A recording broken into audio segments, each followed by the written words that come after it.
Hello everyone, this is Hell in a Cell, Brock Lesnar versus Drew McIntyre versus Undertaker WWE Championship match. If you like the content, please like, subscribe, share and enjoy the match.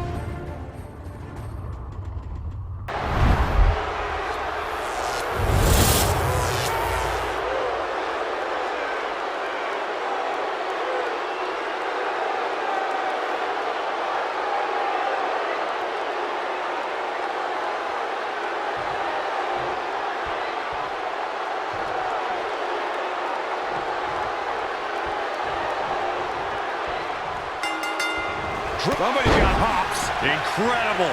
Oh, man, the Undertaker's in trouble now. F5. Oh, my. Victory is on the horizon. Digging deep for a kick out. Not yet. Nailed it.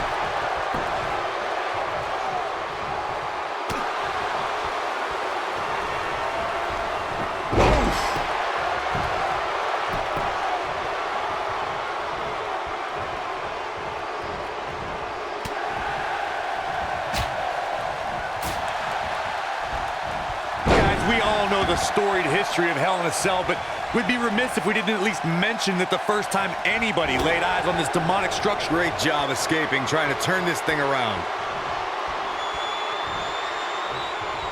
Oh, what impact! The champion into the cover! It's going to take more than that to keep his shoulders down. He may be the dead man, but Taker ain't laying down for anybody. Corey, we've seen unbelievable championship matches and triple threat contests over the years. You're absolutely right. The fact that a champion does not have to submit or be pinned or be factored in the decision at all to lose their championship is something that can influence their approach to the match. As some would say in a triple threat, you don't have to beat the champ to become the champ. That's a risk that a champion runs when being put in this type of match. We've heard from many superstars who say that fact does affect their training and overall preparation for a triple threat match. It would have to.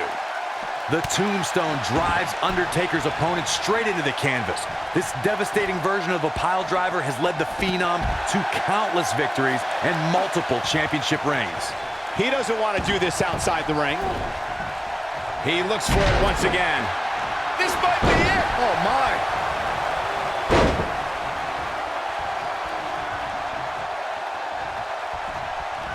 There he goes, crashing to the floor. Corey, for more than 26 years, the tombstone has been the ultimate finishing maneuver. For the dead man, the move has signified the end of rivalries and in some cases the end of careers, like we saw at Wrestlemania 26 when Undertaker defeated the Heartbreak Kid, Shawn Michaels. The tombstone from The Undertaker exhibits the Phenom's enormous physical strength, and it means that his opponent is going down, all the way down, for the count. We know what's coming here. Hooked up and backdrop suplex. The Undertaker has been a boxing and mixed martial arts enthusiast for decades. He's fighting back here. I expected nothing less, Cole. Ooh, what impact. The champion into the cover.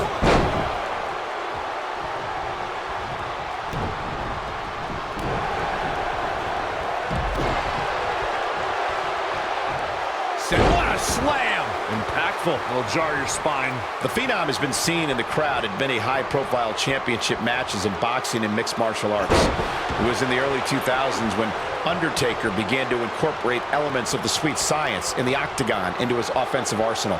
Yeah, as if The Undertaker wasn't intimidating enough. You know someone has a passion for fighting styles when they go from watching it on television and going to events to actually training in those disciplines. I'm happy to be sitting right here. Thank you very much. I don't like the look in his eye here, folks.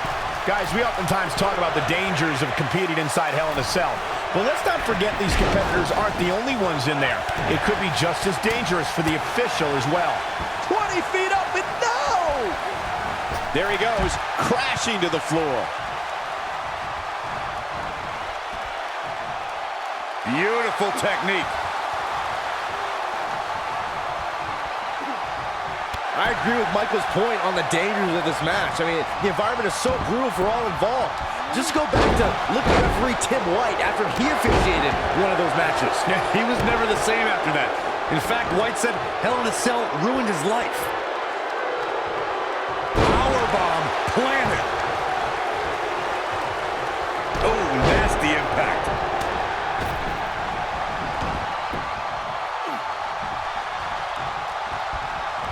There he goes, crashing to the floor.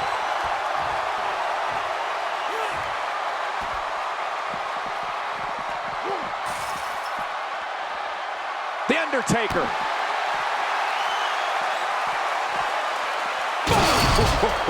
I knew it was only a matter of time. That is a huge opening for The Undertaker. But what will he do with it?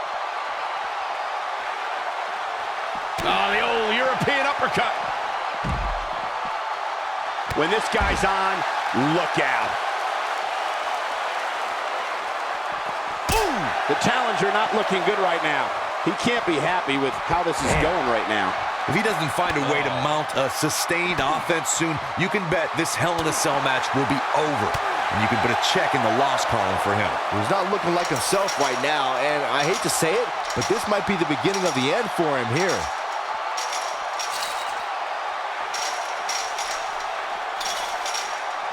You know, no matter how many times I see a Hell in a Cell match, I'm always amazed at what these competitors are willing to put themselves through. Oh, and it's a reversal. Boom, running STO plants him. Nicely done. Lesnar. The great ones always explode when they have the chance. Byron, before you mention the strategy some superstars have implemented for competing in the triple. Pump City. Game, set, match. This one is over. This is Brock Lesnar's chance. Elbow drop. You gotta believe this one's over.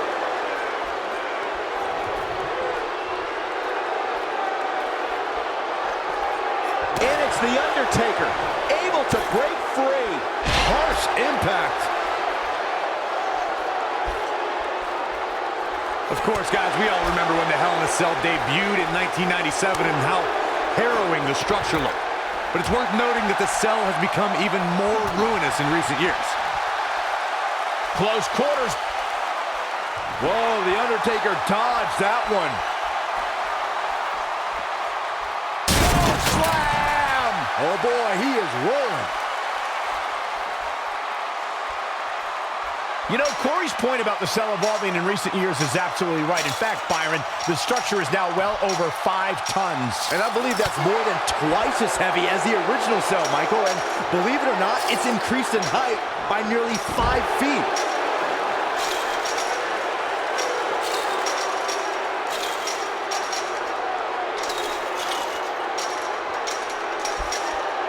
I say Drew McIntyre's career is a story of 2 completely different chapters.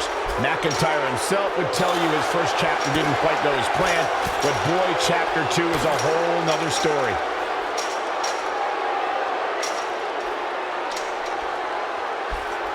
Nailed it. Oh my God, he can't be serious here. I think he's dead serious. Michael, I like your analogy of McIntyre's career as 2 different chapters. And while chapter 1 didn't necessarily... Uh-oh. Batten down the hatches. Oh boy, he is rolling. You gotta believe this one's over.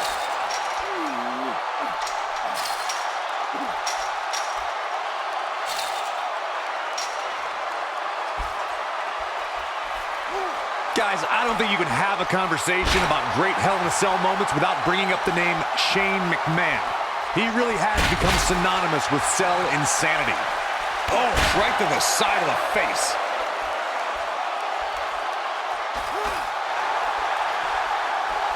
Impactful slam. Vicious strike. Oh, the reversal by Brock Lesnar. It's hard not to recognize when Shane McMahon... Oh, no. Lesnar's about to end this with an F5. Bang! That's what he was looking for, Michael. Great move by him right there. Yeah, let's see that one again. Folks, The Undertaker being controlled now. Oh, well, here we go. The dead man has to find a way to stop this offense.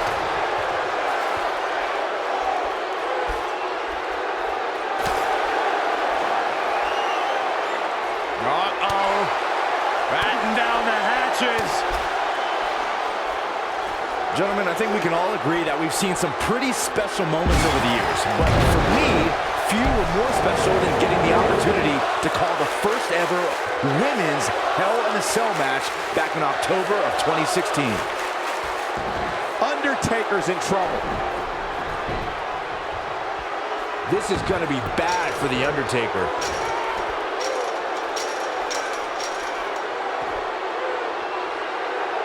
And what a reversal from Drew McIntyre. Recalling that first ever women's Hell in a Cell match, I gotta say, the ovation Sasha Banks received that night was among the loudest I've ever heard, but I didn't remember you actually calling the match.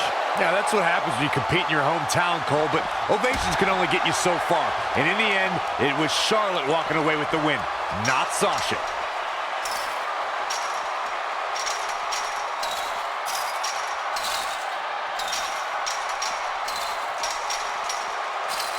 Judging from the feeling inside this arena, I think this crowd knows they may very well witness history here in this match. Brace for impact. Here it comes. The Beast incarnate with him. Oh boy, he is rolling. Elbow right to the back of the neck. Oof. Oh my God, he can't be serious here. I think he's dead serious. Harsh impact. Oh, Drew McIntyre felt that.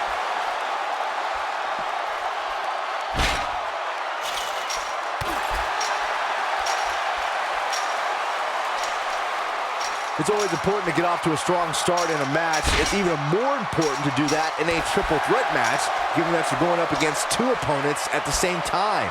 Add to that the no disqualification stipulation, and there's little to no room for error.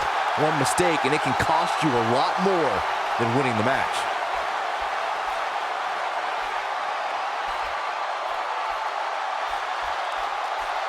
Flatliner. Man, face first. Byron, you spoke about this before. A competitor must do everything they can do to start things off on the right foot in a triple threat match. One way to do that is to target one of your opponents and go after them as soon as the bell rings. You're battling two opponents at the same time, so it's hunt or be hunted. And that's what I like, Michael. It's survival of the fittest in that ring. In a triple threat, a superstar can't waste time feeling opponents out, getting warmed up, or easing their way into the match. You have to go at it as soon as the match begins. Whoa, McIntyre able to avoid damage there.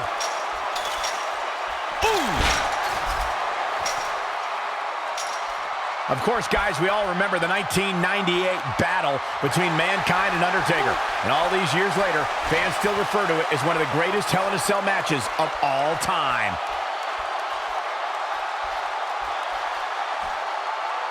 German suplex spiked. Over the years, we've come to expect these bursts of greatness from him. Whoa, The Undertaker dodged that one. Eventually, John Cena and Seth Rollins changed the landscape of the match by doing the one thing they never considered, and that was working together. The Beast survived 3 consecutive AAs from John Cena and a curb stomp from Seth Rollins. Cena and Rollins then went toe-to-toe as one tried to take the other out of the match. All three superstars suffered an incredible beating, which included Brock Lesnar being treated by 2 doctors at ringside. After surviving a barrage of offense from Seth Rollins, the Beast returned to his feet and destroyed the Architect with a devastating F5 to retain his championship. In the lead-up to WrestleMania 34, we had no evidence of The Undertaker making an appearance, and despite desperate attempts by John Cena to bait him, the dead man remained in the darkness until the very last second.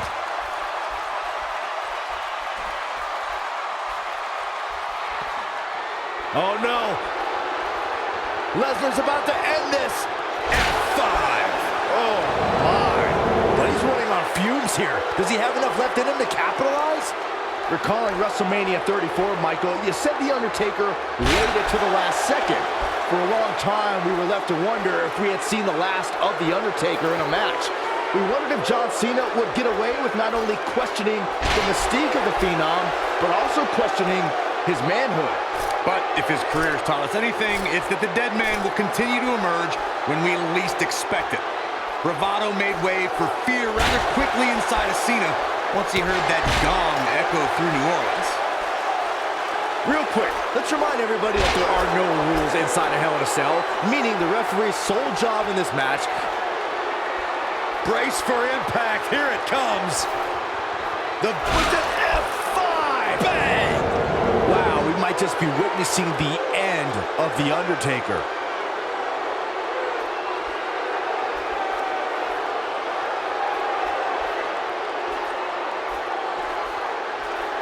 Showing off some of his speed there. A competitor must be ready for the possibility that they'll fall victim to a 2-on-1 attack on a triple threat match. A great example of that was the triple threat match on SmackDown Live between AJ Styles, Dolph Ziggler, and Baron Corbin.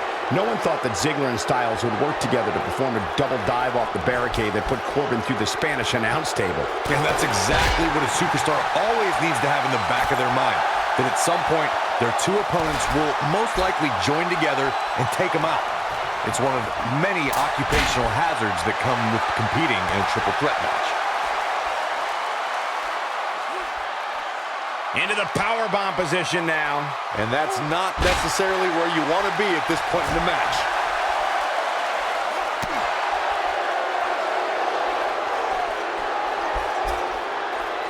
I don't know about you guys, but for me, there is no greater thrill than being at the announce desk for a Hell in a Cell match.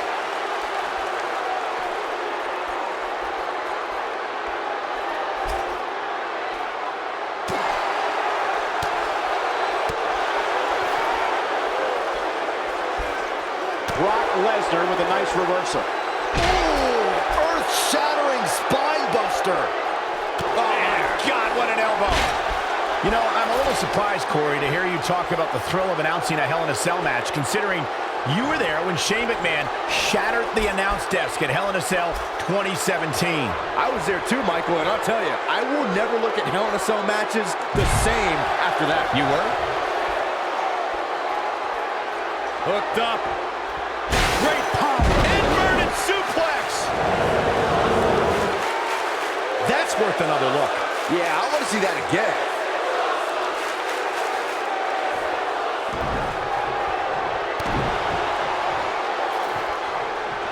Drew McIntyre is getting ready.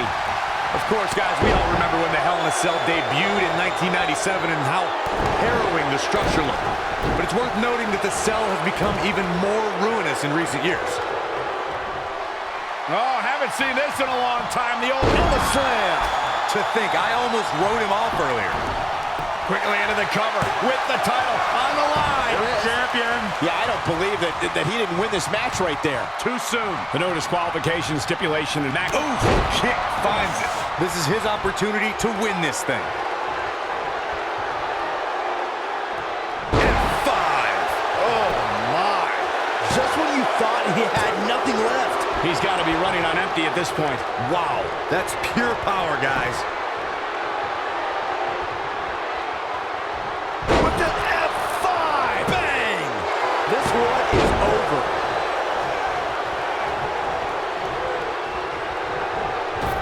Oh, he's able to reverse it. Here we go. The Undertaker is setting it up. Look at that power, Byron. Man, that is just careless and going for the cover.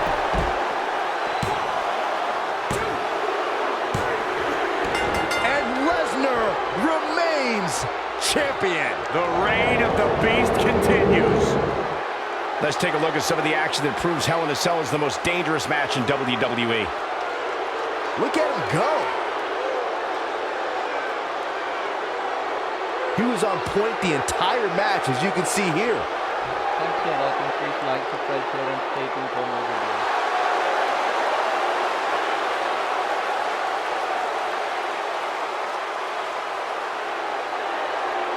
Very big win here in this triple threat match.